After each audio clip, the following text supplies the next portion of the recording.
Happy Tuesday, my friends, and a very happy Super Bowl week from everybody here at Prime Sports World, as we are now just 5 days away from the kickoff to Super Bowl 60 here in Santa Clara, California, the home of the San Francisco 49ers, where we will see the New England Patriots, the champions in the AFC, go up against the Seattle Seahawks, the champions in the NFC. This is Prime Sports World. Please like, share, and subscribe to the podcast if you like what we're doing here at Prime Sports World. And drop your predictions down in the comment section. Who you think is going to win the Super Bowl and what do you think the final score will be. I'm David On Point Huffman right there from the Daily Blitz Stop blog, the Christradamus, Christian Simpson. Welcome to the show, my friend. Happy Tuesday. Happy Super Bowl week. And shout out to Maya, who's watching us over there on the YouTube. A hi to you as well. And if you have any questions or comments as we go through the show, please drop those in the comments section. We love fan interaction as we go through fantasy football shows or just football shows in general. But Christian, we're here. We made it, man. It's all leading up to this. Yeah, really. Yeah, months and months of podcasts and months of planning has all led us up to this. Yeah, and David, it seems like, man, I think this is like the fourth or fifth Super Bowl I think I've been able to break down for you guys with the Prime. And again, man, I don't take it for granted. You know what I'm saying? Like, man, you just really got to take these moments in at times. But yeah, I'm ready to break down another Super Bowl. But I have a question for you, my friend. You living out there, what's the atmosphere like? Talk to me. So I think I'll have a better, because I've been off the last couple of days off work. I think I'll have a better idea tomorrow when I go into the office, because our content is just like all Super Bowl. Like we're not doing as much as like regular news as we normally do. So full disclosure, I don't know if people know this about me. I'm a television news producer. I work in San Francisco, California. I'm one of their weekend EPs. And yeah, we're like honed in, man. Like we got all of this Super Bowl content. We have all of this coverage. We have live shots planned every hour on the hour. We have a hub, that we have. So I live in Oakland. So like the Super Bowl is actually taking place in South Bay. So like it's just kind of a weird, like I don't get to feel the vibe as much when I'm not in the office because I am in Oakland. Yeah. You know, I remember in 2014. You know, I was still living in Illinois at the time. And, you know, I'm still like kicking myself that I didn't take full advantage of this. But, you know, the Super Bowl was at MetLife. I did. For those of you listening, you know, I had moved back to New Jersey / New York City. And I live now about 10 or 15 minutes away from MetLife. And I could have came back, you know, and just kind of taking everything in with the media and everything. And I wouldn't have had to have paid for a hotel because I just could have stayed at a relative's house. But, you know, now I know for the next time if they ever bring it back, because that game was an absolute dud. Yeah. So tomorrow, I got to go into the office early. We have like extended shows all week. Like it's going to be a very long week, Christian, here in my office. Look, man, look, David. Well, I guess the most important question is, are you off on Sunday at least? So yeah, I mean, I get off at 11 o'clock. So, I mean, the Super Bowl doesn't start till 3. There's like this big watch party that I'm going to go to. Okay. I've been seeing this chick for a couple weeks now. So I think me and her are going to go together. So look, man, we're going to talk about that off the air. Okay. Yeah, for sure. Yeah, but nah, man, hopefully you'll just be able to enjoy it, because I know you work a lot. I know you work long, hard hours out there, and I know you do a lot. So you can kick back, you know, enjoy a drink or a few. I'm gonna have a few for sure. I got a buddy from Olin Park, like where I'm from originally. He's actually flying out he's a big Patriots fan. Shout out to AJ Vukovic if you're watching this show. He said he's flying out to watch the Patriots try to win the Super Bowl. And I'm like, I'm off on Monday. He's like, man, if I'm not hungover as hell, we'll meet up. I was like, oh, dude, last time, if Izzy were in the show right now, the last time that the Patriots in the Super Bowl, AJ went out like to celebrate, and the Patriots lost, and he like passed out in the hallway of our apartment. We were all living together at the time. So Godspeed to AJ if the Patriots don't pull this off. I mean, Santa Clara is the Bay Area is not for blacking out, for sure. Oh yeah, So, you know, absolutely. Nah, yeah. man. Now look, before we even get into the game, David, here's another question for you. Look, man, we gotta get it warmed up. You know what I'm saying? What are three foods for your spread for the Super Bowl that like you Oh, must have? Let me hear it. I gotta have pigs in a blanket. Okay, There's something about pigs in a blanket I just love, like especially the okay, mini okay. ones, like in the little rolls, like you dip them in some ketchup and some mustard. Oh Yeah, man, yeah. those hit, man. Especially if you get the like hot link ones, like I don't know if you have hot links Oh, come on, man. in Come the on, man.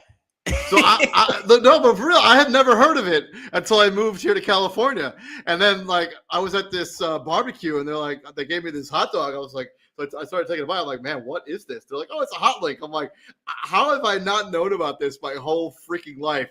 And yeah, so hot links be it. It's pizza, preferably tavern style, Chicago style pizza, Okay, and okay. it's got to be buffalo wings. My preferred Oh, flavor is actually Parmesan garlic and buffalo mixed together, super wet with extra see, ranch. look, man, I knew we were brothers for a reason because yeah, I'm a Parmesan garlic guy myself. Oh So man, yeah, there's this wing place here in Oakland called Lupia Company. Shout out to them too. Shout out to the guy Alex who owns it. He's a diehard Commanders fan, and when I first moved here, when I first moved here, I found out. I told him I was a Bear fan. He was giving me such a hard time for that Fail Mary play where they beat us last year, and then we beat them this year in the regular season. I'm gonna give him a hard time every time I go yeah, in for there. sure, I for sure. every time I go in there, I have my Bears flag with me. Oh, you're trolling. Okay, Yeah, okay. but they have the best wings you'll ever have in your freaking life. They're incredible. Like it's a Filipino place. Like it's their food is incredible. Like their wings are so good. Anyway, sorry. Go ahead. Nah, man. For me, definitely chicken wings. Like, chicken wings have to be a part of the spread for sure. There's a burger joint that I live by that Guy Fieri actually went to on Diners, Drive-ins, and Dives. It's called White Manna, and it's like little burger sliders. Yeah, I'm gonna have to bring you guys when you guys come out here, and there's nothing fancy about it. Like maybe 15 people at the most, I think, could fit in there, and you got to know what you want right away. I did that last year. Really, it's just a finger food spread for me. Like nothing, no 3-course meal or nothing like that. Like, man, this is a day to pick out. It's a holiday. Yeah, 100%. Yeah, I see the website. Yeah, I see the one we're doing with Guy Fieri on here too. Yeah, that's what's up. That's what's up. But yeah, I mean, the pigs in a blanket, man. Those just hit. Like they're just so good. I hear you, bro. I hear you. Let's talk about the football action. I also got some fun. Like we're gonna do some prop bet stuff at the very end of the show. Let's do it. So let's talk about Super Bowl 60. Here are the stats that you need to know about each individual team going into this matchup. First, we got the Patriots, and these two teams could not be more evenly matched. When you talk about like some of their numbers, they're like eerily close. Like Patriots points per game, 28.8 points per game. Seahawks 28.4. Both teams are 14-3 in the regular season. The Patriots a little bit of the advantage when it comes to total yards of offense. The advantage is a little bit higher on the defensive side for the Seattle Seahawks. Mike Vrabel, head coach, the battle of the mics there. Mike McDonald for the Seattle Seahawks. Oh, I got to fix that. Damn it. It's going to be Drake May, quarterback for the New England Patriots, going up against Sam Darnold, who may have the best retribution story or like just comeback story of in NFL history, where his ability, like he was basically cast off and now he's going to be playing in the Super Bowl. It's also crazy that of that draft class that he's in with Baker Mayfield and Lamar Jackson and Josh Allen, he's the first one to go to a Super Bowl. That's just crazy. Ramondre Stevenson, running back. Kenneth Walker, the third running back for the Seattle Seahawks. We got Stephon Diggs as the wide receiver position, and then JSN for the Seattle Seahawks. Christian Gonzalez, defensive back, and then Devin Witherspoon. This is really the battles of the defensive backs for the Seattle Seahawks and the New England Patriots. They know they have some other players out of this team, obviously, but those are their two best defensive players. Just looking at these numbers here, Christian, anything jump out at you? I mean, just how evenly matched, like you mentioned. I mean, this New England offense was so much better. You look at those years and they were winning 4 and 5 games and they were really struggling to move the ball up and down the field. And I even remember when Bill Belichick was the head coach, he was winning with defense, he was winning with special teams, and he was winning it with a ground game that was really consistent. But now, I mean, they've really flourished. They've opened up the playbook, but most importantly, they've simplified the playbook and they've opened things up, and they're allowing Drake May to be himself. They're doing it with balance. They have a two-headed monster at running back in Ramondre Stevenson and Travion Henderson. And what Jahmyr Gibbs is to the Detroit Lions is what Travion Henderson is to the New England Patriots. I mean, you know, he was a home run hitter with the Ohio State Buckeyes, and a big part as to why they won that national championship. And you know, he's been pretty important for them this season as well. They put weapons around Drake May, and I've been stressing this all year long. Kayshon Boutte is one, Demario Douglas, Austin Hooper, Hunter Henry, and Stephon Diggs. I mean, he's come in, and I think he's kind of elevated everybody around him. But it all starts with Drake May, and then defensively, they've been great, which you kind of expected with Mike Vrabel and him being the defensive-minded head coach that he is. And you look at Seattle, David, here's the crazy thing about the Seahawks. The NFC was a gauntlet this year. Yeah. The Rams, the 49ers, the Eagles are the defending Super Bowl champs. You have the Green Bay Packers with Micah Parsons. Your Chicago Bears were on the come up, and Seattle beat two of the teams that I just mentioned. They beat San Francisco and they beat the Rams to get to this point. But I think what's impressed me the most about what the Seattle Seahawks have done, it's the fact that they've quietly gone about business. They've been under the radar and they're just playing football. And now people have no choice but to recognize them. They've done it with defense. You know, they're doing it with a balanced offensive attack. And how could you not be happy for Sam Darnold, where he was, and how many people were really writing this kid off? And look at where he is now. And the fact he's the first quarterback of that 2018 class to make the Super Bowl. And there's some heavy hitters in there. Josh Allen, he's won an MVP. Lamar Jackson has won 2 MVPs. Baker Mayfield has panned out pretty well. And Sam Darnold's the first guy out that class to make it, like you mentioned. You know, this Seattle offense, they have 3 reliable passes. Hold on, Christian. My cat. So I broke a string on my guitar, and my cat will not stop playing with it. I need to take it away from her real quick. So just give me a second. I got you. Do what you do. Do what you do. He'll be back, ladies and gentlemen. But yeah, we're here. We're talking Super Bowl 60, NFC champion, Seattle Seahawks, AFC champion, New England Patriots. This is a rematch of a Super Bowl that was played 11 years ago. I think it was Super Bowl 49, if I'm not mistaken. That was the infamous Malcolm Butler interception. And I even saw something on Instagram the other day where the refs who were in that game were like, why the hell didn't they just give Marshawn the football? Yeah, I mean, you know, now Tom Brady's not walking through that door. Yeah, David, I had to keep the people entertained. We didn't want no, yeah. Listen, so I don't usually, like, I have a desk and everything. Like, I put my guitar right next to it. I usually play the guitar at this desk. And I was playing the guitar yesterday, and I was tuning it, and I snapped the G string on the guitar, and I haven't had a chance to fix it. My cat was like super interested in what I was doing over here, and then she saw that the string was loose and like hanging, so she was like, "What?" And like, I'm like, this is no good. Like, like I can't have the guitar get knocked over because my cat is having a. Nah, that's hilarious. But nah, like what I was saying about Seattle, like they've reverted back to how they used to play. You know, those years when they were getting the back-to-back Super Bowls. They're running the football.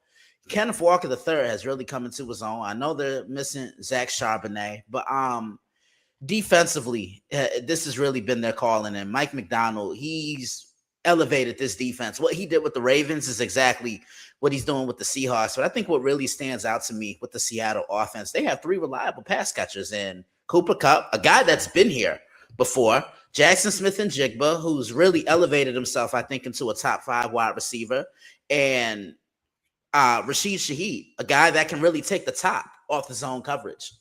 Yeah, let's actually get into these individual matchups when it comes to the skill positions, each position as we go through the each individual team. But yeah, I just want to take a look at the numbers and how evenly matched these 2 teams are. Let's talk about individual battles when it comes to each particular position. Let's start with the head coach. We have Mike Vrabel on the side of the New England Patriots. Obviously, he took the Tennessee Titans to the AFC Championship game, a game that they ended up losing to Patrick Mahomes and the Kansas City Chiefs. Man, it feels like 10 years ago, but it wasn't that long ago. It must have been 5-ish years ago. And then you have Mike McDonald on the other side. You know, he was one of the John Harbaugh's disciples. He ends up getting this job after being the defensive coordinator there, and now he's the head coach in the second season. Both these guys in their second, or Mike Vrabel in his first season, and then Mike McDonald in his second season. If you had to pick an advantage when it comes to the head coaching position, who do you think has the edge? I'm gonna go New England. I'm a Vrabel guy. Always have been, always will be. And look, it's nothing against Mike McDonald, but I think Mike Vrabel is the third best coach we have in the National Football League right now, behind Andy Reid and Sean McVay. But Mike, he gets his men ready to play, and he knows the ins and outs of what this week is going to bring. Remember, he was on a couple of those New England teams he's got 3 rings as a player, I think. Yeah. So I'm going to give the edge to New England, but it's not like a runaway advantage. Yeah, I'm going to tend to agree with you. I think just the experience of being in the big moment. I mean, because this is like he was a very good coach. I think he won Coach of the Year with that Tennessee Titans. No, I guess he did. No, he won it. He won the Coach of the Year in 2021 when Derrick Henry went hurt, and he still got them to the top seed in the a 3-time Super Bowl champion as a player. I can't read these numeral rules right now. I think it's like XXV1. I think that's 36. 38 and then 39. Roman numerals are not my strength. But I mean, he's just been there, done that. I mean, he's not going to be surprised by anything. He's not going to overreact to anything that happens during the game either. I think he's got the cachet. Not that Mike McDonald doesn't have that, but he hasn't been a head coach as long. I mean, he spent. I'm just looking that up actually right now. Like, I'm not sure, like, this is his first head coaching job. I know he spent at least 2 seasons as the defensive coordinator there in Baltimore, but before that, he was the Michigan defensive coordinator in 2021, pretty good Michigan team. And then he was he was in the Baltimore Ravens system for basically 10 years or so. He was in Georgia for a little while. And then he was the linebackers coach in high school in Georgia in 2008. 38 years old there for Mike McDonald, pretty young guy. But I think Mike Vrabel has, I wouldn't say, I want to say he has a clear advantage. I think he's just been there, done that. He has more experience as a coach. I think that's a clear advantage for the new. I could definitely, I can agree with you on that one for sure. And can you hear me okay, David? Yeah, you sound great. All right, cool. And then from there, we're going to swing into the offensive side of the football. Let's start first with the quarterback position. We have an MVP candidate there in Drake May. We'll find out if he won that hardware on Friday, I think. Thursday here in San Francisco. Man, we are doing so much coverage for like just all of the events that are going on. Like, we have like a whole live shot set up for the Pro Bowl that kicks off here in a couple hours, or maybe an hour and a half or so here in Santa Clara. They built put a whole stadium in this. It's the fact that they were able to pull this off in under a week is just crazy. Nice. The work that I put to put this all together for San Francisco to have all these events, pretty nuts. Yeah. And then going up, Sam Darnold, obviously, people wrote him off and he didn't write back, as Geno Smith said 3 years ago now. But for real, Sam Darnold, I mean, his comeback story is one of legend. Cast off from the Jets, all the seeing ghost stuff. And then he's had 2 really productive seasons in the NFL. And the Minnesota Vikings probably kicking themselves for not bringing him back at whatever the number he kind of wanted. But Drake May, Sam Darnold, if you had to pick a quarterback, who's got the advantage? I'm going to lean to Sam. And this is nothing against Drake because, I saw Drake play week 17. And I mean, that was a scrimmage. He carved up the New York Jets. But just the growth that I've seen from Sam Darnold in these last 2 years has been nothing short of remarkable. He's let the game come to him. Years ago, I saw a guy that would just rush to throw the football. Now, he's patient. He reads the entire field. He's not forcing the ball. And I mean, he could have been an MVP candidate too, if you ask me. But I'm gonna go Sam. David?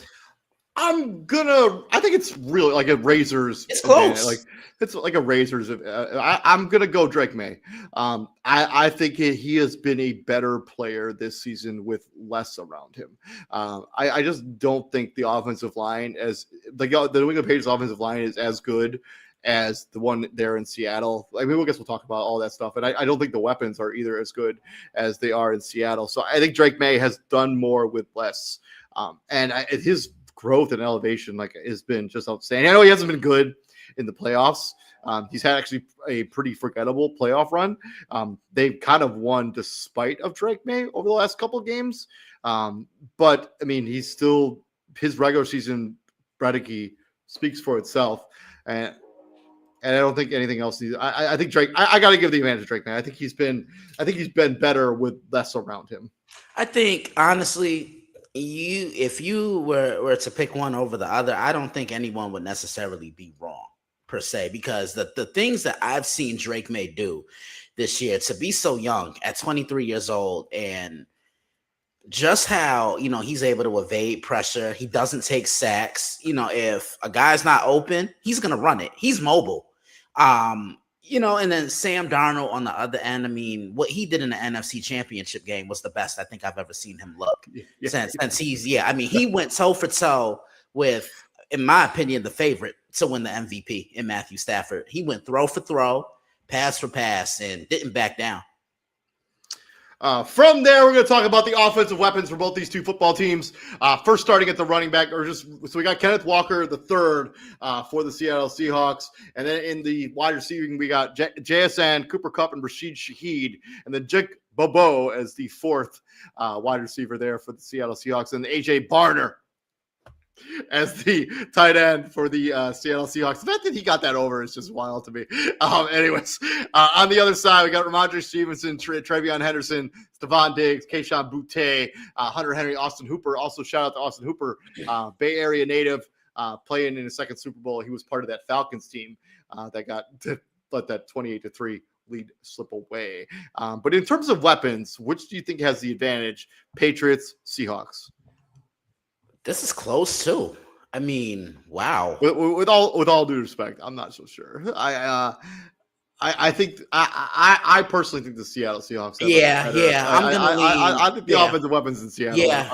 I'm gonna lean Seattle too, because they have four guys that can attack your defense. Mm-hmm. They have Kenneth Walker the third out the backfield, and he reminds me of a bigger Kareem Hunt. Man, Kenneth Walker during this playoff run has been he's taken his game to another level. He's been awesome. He's been phenomenal. And David, I followed him in college at Michigan State. I thought he was good enough to win the Heisman until Michigan State faltered at the end. He's one. You got to worry about Rashid Shaheed. He's your guy that can take the top off your coverage, and he can go underneath. He's a threat in special teams. You have Cooper Kupp. He's a savvy veteran. And then Jackson Smith-Njigba is the guy that makes it all happen. Yeah, it's definitely Seattle for me. I mean, the Stephon Diggs story has been awesome this season. It's been great. It's been great. He tears his ACL in Houston. Nobody really thought what they were going to get with him when they brought him into New England. And, yeah, he's been everything they could have asked for Drake May this season. And he finally gets to have that moment, because people have been showing that video of him standing out there in his Buffalo Bills uniform, watching the Chiefs celebrate that AFC Championship game.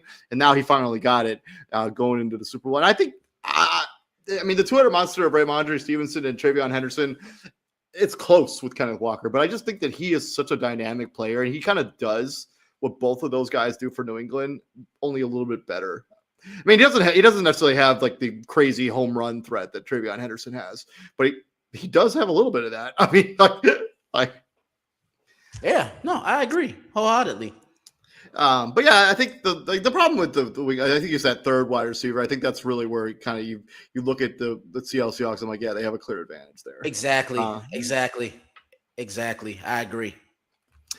From there, we're going to talk about the offensive line. We have over here for the Seattle Seahawks, we got Charles Cross, Gray Babel, Jalen Sundell, Anthony Bradford, and Abraham Lucas rounded out that offensive line for the Seattle Seahawks. In New England, we have Will Campbell, Jared Wilson, Jared Bradbury, Mike Owendo, and then Morgan Moses, the savvy veteran, who's probably been in the league for a decade now, if not longer, at that right tackle position. This one for me is very close, but I think I think it's Seattle. I think that the tackles are a little bit more superior, and Will Campbell, ever since he kind of came back from the injury, hasn't been as good as he was before the injury. Also, I think the NFL is just a different beast. I think Seattle has the advantage when it comes to the offensive line. I don't know if you feel the same way about that. No, I agree with you because it just seemed like they did such a great job of keeping Sam Darnold upright and on his feet. You know what I'm saying? Like, every time I saw him, he had forever and a day to throw. That offensive line basically neutralized the Rams defense last weekend. And that's the key. That Rams defense was a absolute force and was basically a non-factor in that NFC Championship game. Yeah, that's the key. When you can neutralize that pass rush and when you can get rid of the ball quickly, that front can't get home. Plain and simple. But yeah, I agree with you. I'm gonna say the Seattle offensive line, I think, does have the advantage. And this is nothing against what the Patriots have done, but you mentioned Will Campbell, and I tend to agree with you. He really hasn't looked like the same guy, David. Yeah, it feels like he hit the rookie wall a little bit. Like, I don't know if it's just because, you're playing at this point of the season, you're playing, 7 more games than you would play at college, even if you make the playoff. So I think that is taking a little bit of a toll on him. He came back from that injury. I think it was like a broken something. So he broke something, and he hasn't been as good since he's returned from that injury. Right. So I don't know if it's a combination of those two things, but he's probably going to be amazing eventually. But this is the season where he's kind of getting exposed a little bit towards the end of the season here. He'll be all right, He'll be all right. I thought he was the best offensive lineman in the country when he played in college football. Very sought out recruit, and there's a reason why he went to the Patriots at 4. In the draft. To the other side of the football, because we're not here to just talk about the offensive side. We got to talk about the defense. We're going to start with those big boys up front in the defensive line. For the New England Patriots, that includes Christian Barmore, Kairos Tonga, Milton Williams, a big free agency signing. And then if you want to talk about Clavon Cason and Harold Landry, who are kind of their outside linebackers.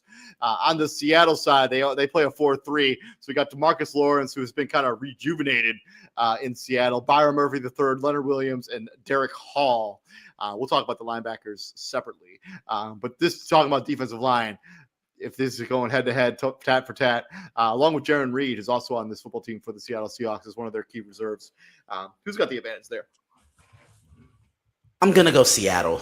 What they have done this year has been absolutely remarkable. They've been the tone setters for this entire defense. DeMarcus Lawrence, he looks like he's found the fountain of youth. He's been around for quite some time. And then look at that 2-headed monster that you have on the interior of the defensive line, and DeMarcus Lawrence and Leonard Williams. Byron Murphy and Leonard Williams.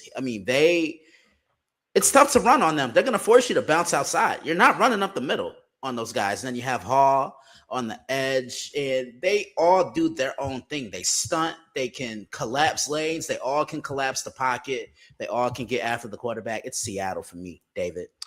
Yeah, I think Milton Williams may be the best player of the 7 guys that we talked about with Christian Barmore, because they play a 3-4 there in New England with Kairos Tonga and then Milton Williams playing the right defensive end in that kind of shell 3-4. Bill Williams might be the best player, but I think Seattle has the best unit. Those 4 guys, have just been absolute game changers, game wreckers. We saw what they did against the San Francisco 49ers in that game. In that playoff game. We also saw what they did in the final week of the regular season. Just an absolute stifling unit where you just can't move the football, and they're putting pressure without having to blitz, which is huge. This is the advantage for Seattle as well. Yeah. Yeah. From there to the linebacking core for the Seattle Seahawks, that includes Drake Thomas, who did have a pick in that game against the Seattle Seahawks, Ernest Jones the fourth, who I do believe came over in the Russell Wilson trade all those years ago, and then Nwusu, and then those three guys because they play a 4-3, and then on the other side we got Harold Landry the third, Robert Spillane, Christian Ellis, and then Clavon Chason, who's completely rejuvenated his career after he got drafted by the Jacksonville Jaguars, 5 years ago now? Had very little impact there. He goes to San Francisco. He comes here, and he's just been an absolute game changer for this defense and for Mike Vrabel. Yeah, I'm going to give this one to New England. They cover ground. They can stop the run, and him bringing Harold Landry over. He coached Mike Vrabel coached Harold Landry in Tennessee, so he knows the schemes and what Mike Vrabel wants to run, and I think he's their best pass rusher. If you ask me, I tend to agree with you on that. Yeah, Harold Landry, but the Clayson thing is wild to me. So, like, I was wrong. He wasn't in San Francisco. I think it was somebody else. But he went to Las Vegas for one season. He did get drafted by the Jaguars. He has more sacks this season than he did his entire tenure in Jacksonville. Crazy, right? Like, yeah, like he was there for 4 years. It's like that's like he wasn't there for like one. He wasn't there for like 2 or 3 seasons. He was there for 4 seasons. He had one, and 2 sacks. He's had 7.5 this season. And yeah, I tend to agree with you. I think the linebacking core for the New England Patriots, especially with Harold Landry there, and Robert Spillane, who's been a fantastic linebacker for many seasons, kind of got lost in the shuffle there in Las Vegas for several seasons, but he's been excellent for the. Oh, he was in the Patriots too. Or he was in Pittsburgh too. I kind of forgot about that. But I just remember him being in Las Vegas and just being an absolute tackling machine. And then he comes here and no different, right? He's been he played 13 games. He's had 97 tackles. He's just been a absolute difference maker for the New England Patriots. And Clavon Chason, as I kind of referenced, he's kind of rejuvenated his career. He had 5 sacks last season in Oakland or Las Vegas, sorry. And then New England, 7.5. Just talk about a renaissance when you talk about your career. Going to a good place and getting some good coaching, how that makes a crazy difference. And you know, when he was in Las Vegas last season, he also benefited from the fact he's got Max Crosby on the other side, right? Yeah. That definitely makes a difference. Yeah, it definitely helps when you have a all-pro on the other side of the football, like on the other side of your defensive line. But I think the advantage goes to the New England Patriots there when it comes to the linebackers. And this is where things get interesting, Christian. Defensive backs. We have Devon Witherspoon for the Seattle Seahawks, Josh Joby, Reek Woolen, Kobe Bryant, Julian Love, and then their nickel, Nick Imanwari, who may win defensive rookie. He probably won't, actually. I think, what's his name from Cleveland has that locked up. Yeah, Carson. Carson.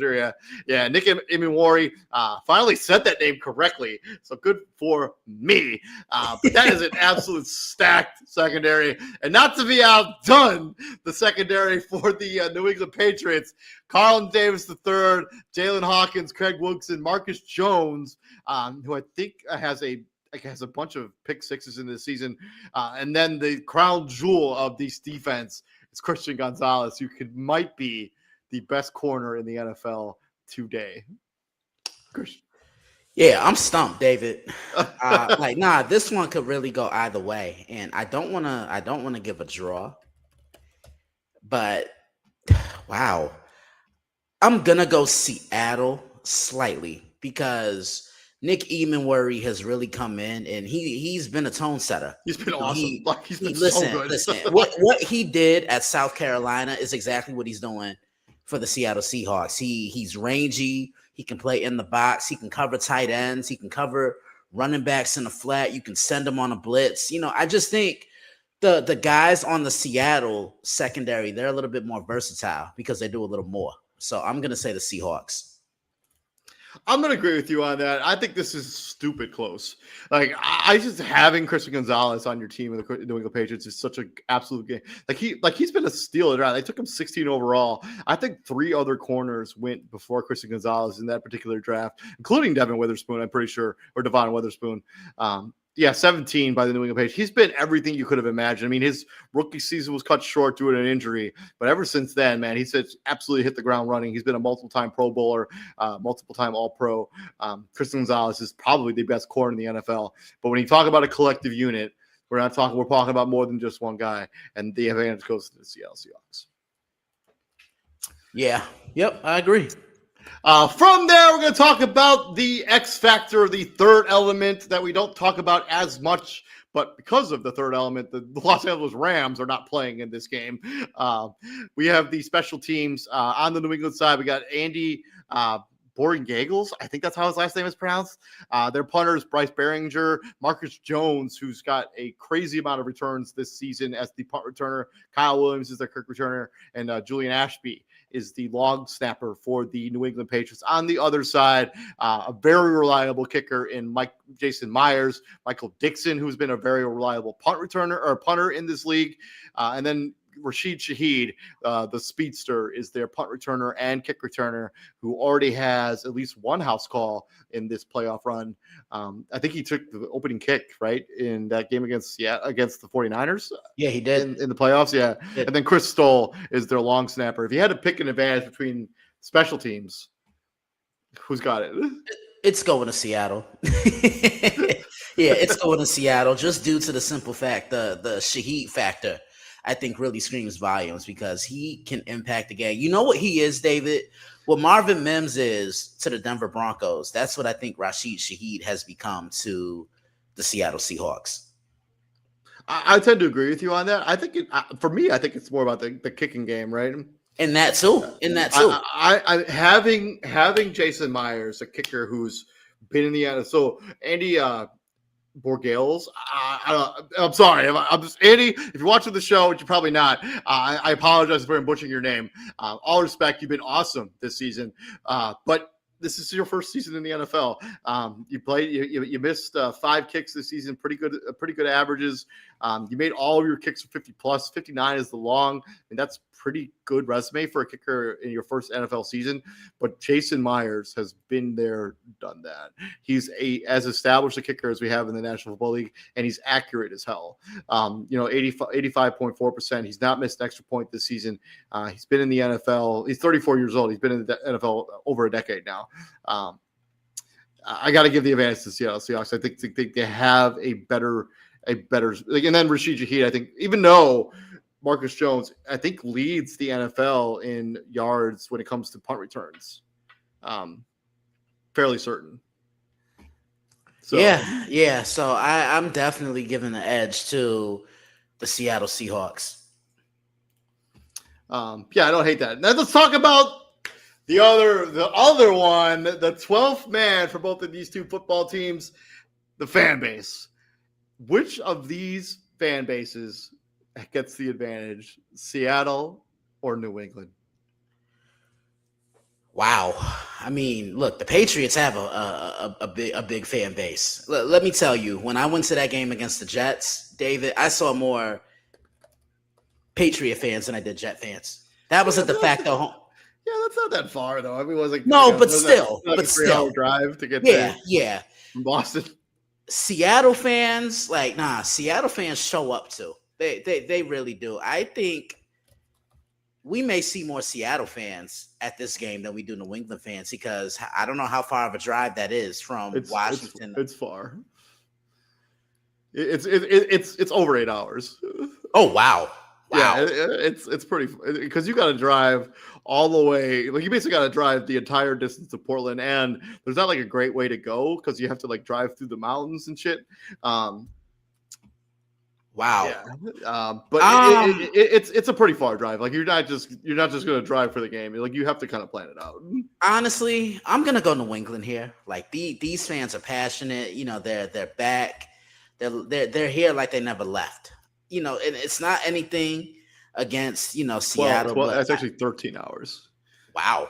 Yeah, it's nothing against Seattle fans, I guess, because I know more people personally who are Patriot fans than I do Seattle fans. But yeah, I mean, both fan bases have really shown out for their teams this year. We have the team that has the moniker of the 12th man. They have notoriously a very passionate fan base. I am gonna take the Seattle Seahawks for this particular. And man, outside of the quarterback and the head coach, Seattle Seahawks have kind of run the gambit here. They've won every other category, at least in my opinion. I guess outside the linebackers, I forgot. Yeah, I had the New England Patriots win, but I got to go Seattle here. I think the fans are going to show up. I expect both these teams to have a pretty well representative fan bases in the game. It's obviously the Super Bowl. But that takes us to the final question. And before we get up into the final question, we got some go deep into the history books here for just a second. Let's not forget that these two teams played in the Super Bowl 11 years ago, almost to the date, 12/01/2015. This is where the meme where they should have given it to Marshawn Lynch became famous. The New England Patriots, Malcolm Butler gets the pick to seal the game for the New England Patriots, 28-24. It's crazy to think that game is now 11 years ago, and now we have these two teams looking very, very different 11 years later, playing again in the Super Bowl. Also, if you want to look back a little bit further, the Seattle's kind of dominated the matchups between these two franchises since 1989. They've won 9 of the 12 matchups between these two franchises, going all the way back to 1989. The only wins that New England has had is obviously in the Super Bowl. They won in 2008 and 2004. But other than that, it's been an absolute beatdown by the Seattle Seahawks. But obviously, the last time these two teams played actually was last season. I think this was opening night. Seattle Seahawks versus the New England Patriots. Christian, do you remember who won this game 2 years ago? I think Seattle won this game, David. Well, I kind of just gave it away, but Seattle did win this game. They won it 23-20. Starting quarterbacks Geno Smith and Jacoby Brissett for the New England Patriots, because they were feeding Jacoby Brissett to these Seattle. Jacoby Brissett was having a bad time because that offensive line wasn't any good. He sacked 3 times in this game. Do you know who the leading rusher was for the Patriots in this game? Wow. Was it Stevenson? He was the second leading rusher, and this was an open. Antonio Gibson. Antonio Gibson, look at you. 11 carries for 96 yards. But yeah, Seattle got the advantage, 23-20. But obviously, this is a very different looking football teams. These are very different looking franchises. And Christian, I think I know what's coming. David, first off, man, I love you, brother. I love you too, brother. Really man. Let's go. Look, we got to bring it home. And then we got more coming for him next year and during the draft as well. Yeah. So on my count, David, let's do it. Let's go. 2, 3. Shameless plug number 1, baby. Man, cannot wait to preview this game. Seattle, they've done it with offense. They've done it with defense. They've done it on special teams. New England, their defense has really risen to the occasion during these playoffs. They sacked Justin Herbert 6 times in a wild card round. They intercept CJ Stroud 4 times in a divisional round. And all Drake May really had to do in the AFC Championship literally was control the clock, be game manager, make a throw when the opportunity presented itself, hand the ball off. But most importantly, just don't lose us the football game. Cannot wait for this game. I think it's going to be close. So it's 2 parts to this. Part 1 comes on Friday. That's the written preview. Okay.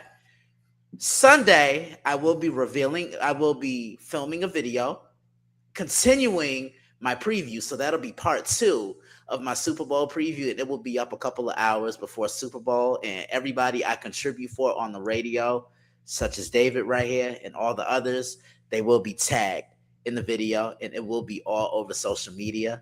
Be on the lookout. And you can find all that content over there at the Daily Blitz blog.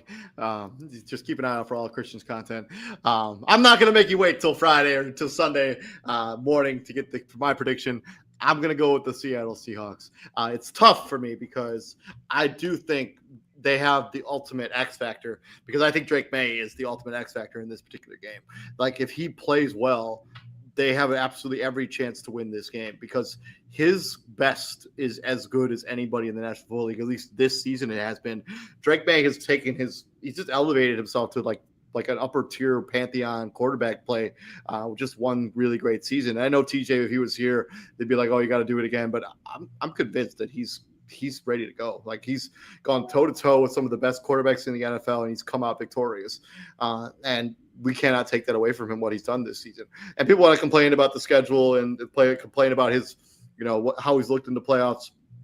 It doesn't matter as long as you continue to win games.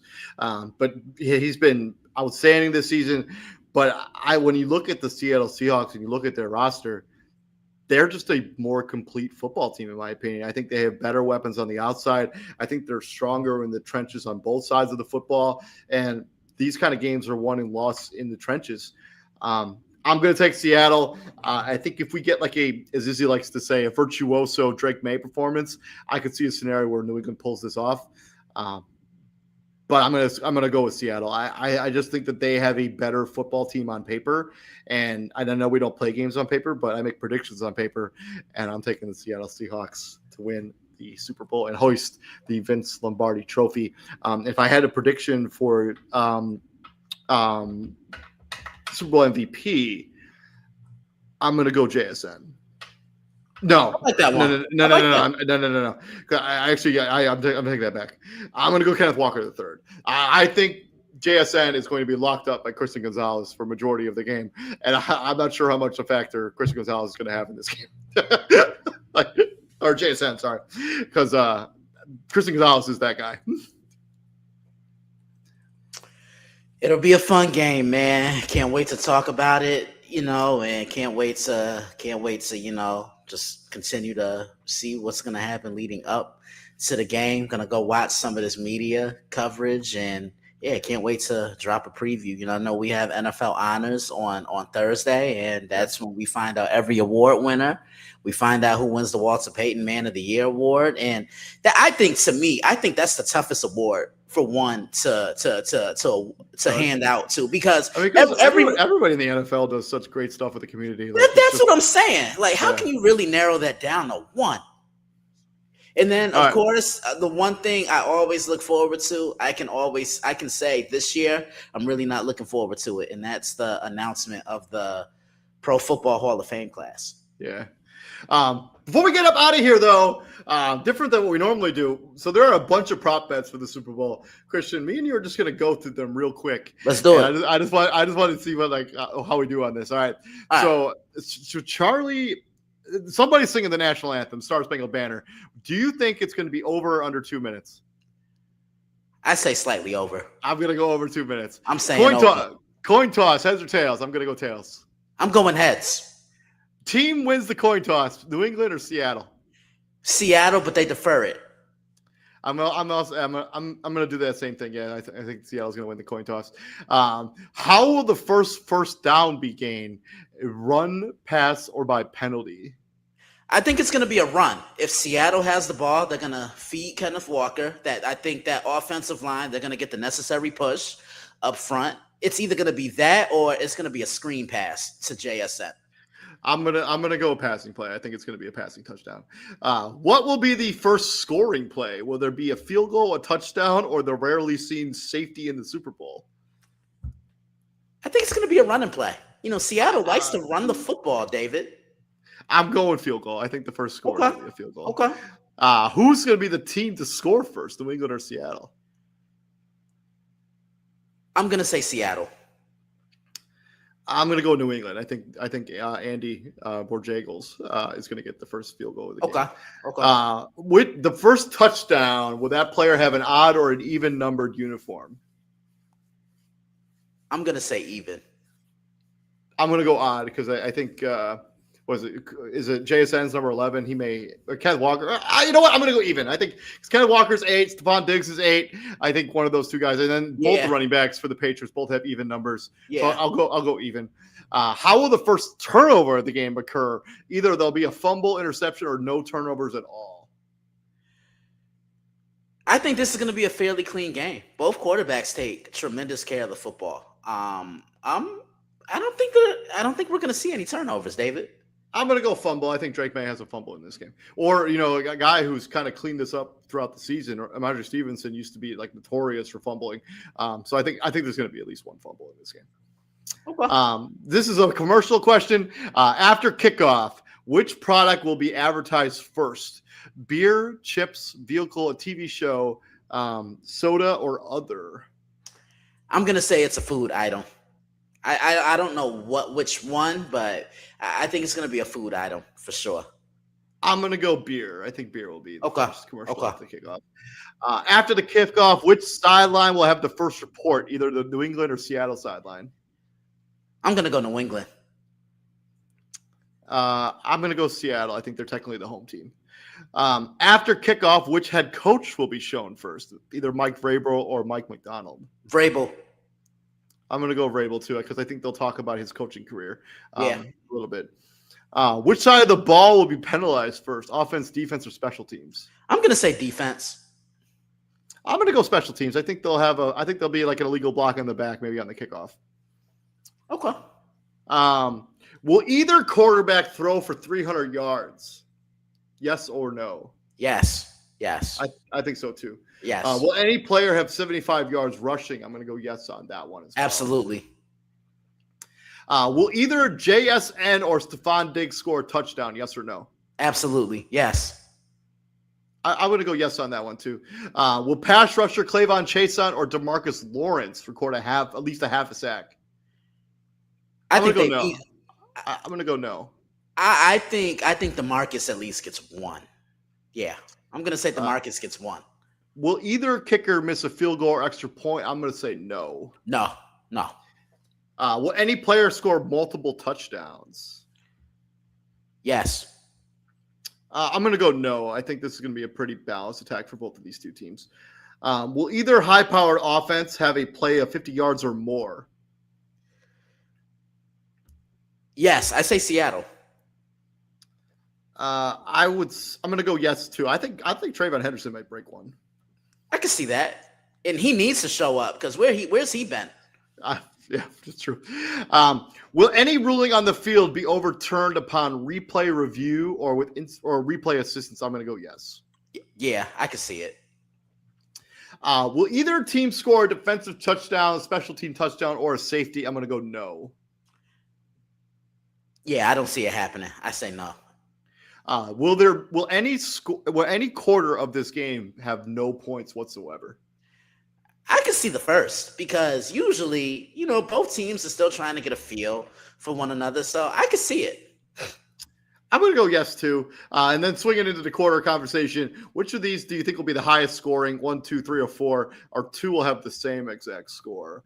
For me, I think the fourth quarter is going to be the highest scoring quarter of the game. I think that's when tensions get high. I think Yeah, I say the third or the fourth quarter. And then for some non-football questions, let's first start with the halftime show. I don't know if you're a big Bad Bunny fan, but what will he wear during the performance of the first song? A hat, a ball cap, a beanie, a straw hat, or a cowboy hat? I'm just gonna say a regular cap.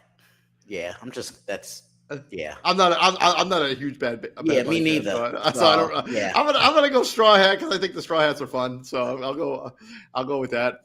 And the first commercial following the conclusion of the first half will advertise a beverage. Will the first commercial following the first half advertise a beverage? Yes or no? I'm gonna say yes. I'll say yes. I'll say yes. And then into the commercials. Which beer will be advertised most? Miller Lite, Bud Light, Coors Light, Budweiser, Michelob Ultra, or Labatt Blue? Which, okay. I'll go Miller Lite. I'm going Budweiser. Budweiser? All right, I can see that. Yeah. They'll probably roll out the Clydesdales at some point, right? Exactly. Which product will be advertised most? Either chips or soda? Chips. I'm going to go chips too. Actually, no, I'll go soda with Pepsi and Coke kind of always going at it. Yeah. Will any current NFL player appear in a commercial? I think that's a lock. Yes, for sure. Oh, 100%. definitely. All right, here we go.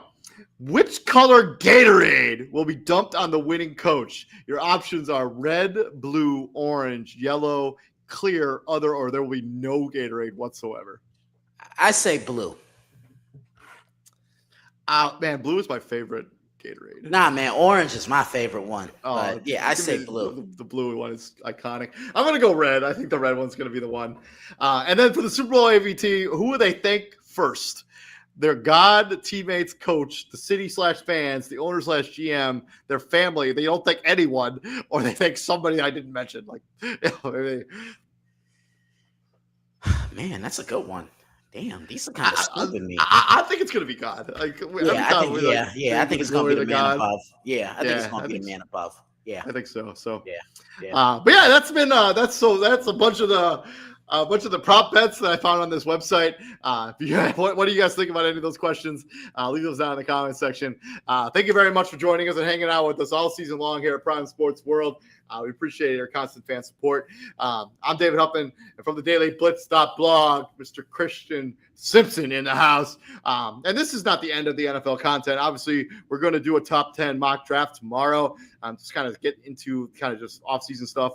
And then next week, obviously, we got our big recap with the Super Bowl. We're going to recap the coaching carousel because most of those positions have been filled with the Arizona Cardinals hiring the current offensive coordinator and Matt LaFleur's brother as their new head coach. His name is escaping his first name. And then the Las Vegas Raiders are going to hire Clint Kubiak as soon as the Super Bowl ends. So we'll talk about all that stuff on Wednesday. Break down the Super Bowl for you guys. You don't want to miss any of that content. And Christian, what do we do here at the Prime Sports World, my friend? We bring the heat, baby. Hell yeah. We'll be back here next week. Actually, we'll be back here tomorrow, giving you our first mock draft edition. You don't want to miss any of that content. You all have a good weekend, and hopefully you get to enjoy the Super Bowl. Let us know down in the comment section who you think is going to win the Super Bowl. And we thank you very much for riding with us all season long. Christian, I'll see you tomorrow. Yeah, are you available tomorrow? Or? I'll see what's going on. I might make a little appearance. Okay, for sure. All right, man. You have a great night, brother. I'll see you later. Yeah, you too, brother.